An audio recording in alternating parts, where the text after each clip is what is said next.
जो अगर question already आपने कर लिया है तो आंसर देख लीजिए।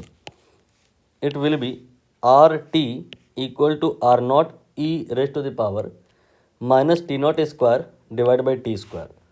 क्वेश्चन क्या है? In an experiment the resistance of a material is plotted as a function of temperature in some range as shown in the figure. It is straight line. What we can conclude from this graph.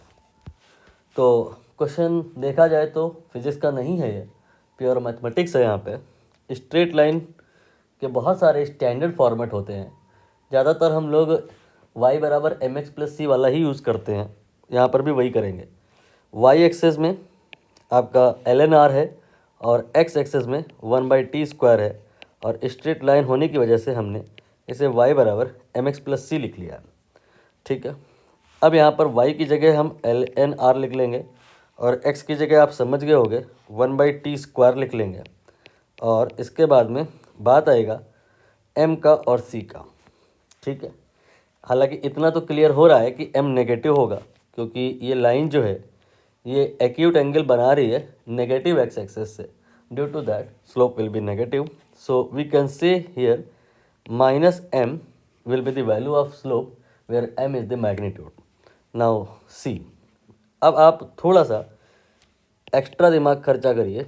Dimension वाला आपने chapter पढ़ा होगा, वहाँ पे आपको बताया गया था कि y बराबर अगर ln x लिखा है तो ये जो y होगा उसका कोई डायमेंशन नहीं होता है। मतलब ln x it is a dimensionless, so it will B dimensionless, this will be dimensionless, this will also be dimensionless.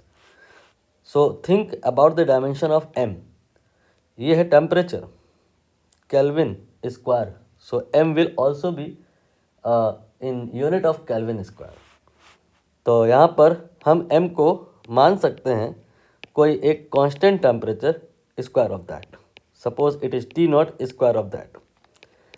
Similarly ये जो c है ये भी डायमेंशनलेस होगा, और इसे हम किसी ना किसी कांस्टेंट वैल्यू का लॉग मान सकते हैं। Suppose R not. ये बात समझ में आई? यहाँ पर आर नॉट इसका डायमेंशन होगा, बट सी नॉट का डायमेंशन, सॉरी सी का डायमेंशन नहीं होगा। एक्चुअली किया क्या जा रहा है, सिमिट्री बनाने की कोशिश की जा रही है। ये जो सी है इसको अभी हमें एल एन आर के साथ कंबाइन करना होगा। तो एल एन आर माइनस अगर आप सी लिख दिए तो फिर आगे स्टेप बढ़ नहीं पाएंगे। क्यों?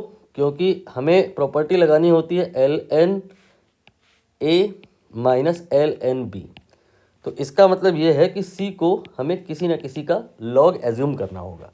तो मैंने आर नॉट का एज्यूम किया है डायमेंशन को बैलेंस कराने के लिए।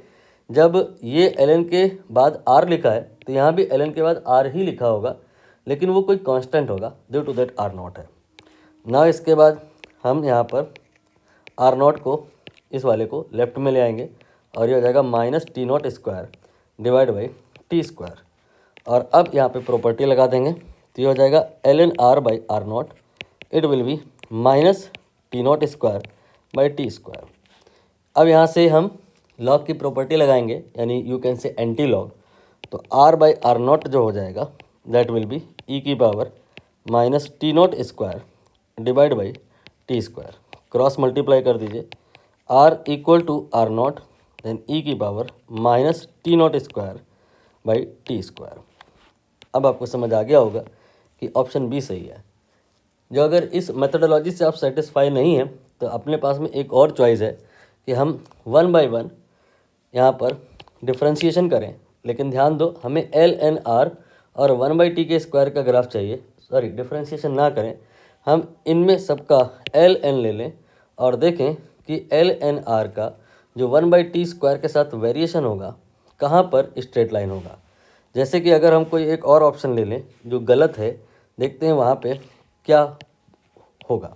जैसे कि सपोज़ हम इस ऑप्शन को हिट करते हैं और ट्राई करते हैं, तो वी से एल एन आर, यहाँ पे टी लिखो चाहे रहना दो, then l N r 0 e की power minus t square by t not square.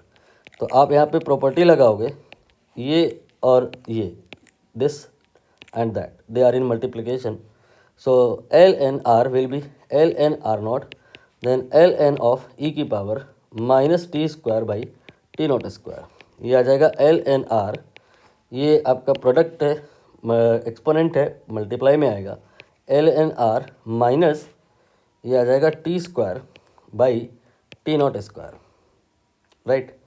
अब आप यहाँ से इमेजिन कर सकते हो कि जो ग्राफ अगर हम बनाएंगे तो एल एन आर का अगर T square, one by T square नहीं कह रहा हूँ मैं, एल एन आर का अगर हम टी स्क्वायर के साथ ग्राफ बनाएं that will be straight line, but यहाँ straight line one by T square के साथ है, so this can not be the right choice. Similarly इसको आप बिना किए ही समझ सकते हो कि इसमें और इसमें केवल माइनस का अंतर आ रहा है, वो इफेक्ट यहाँ पे दिखेगा। अगेन दिस एंड दैट जो ग्राफ बनाए तो स्ट्रेट लाइन आएगा, इसलिए आपको दूर से क्लियरिटी आ जाएगी कि ये बी ऑप्शन ऐसा है जहाँ अगर हम ग्राफ बनाएंगे वन बाई टी स्क्वायर के साथ that will be straight line.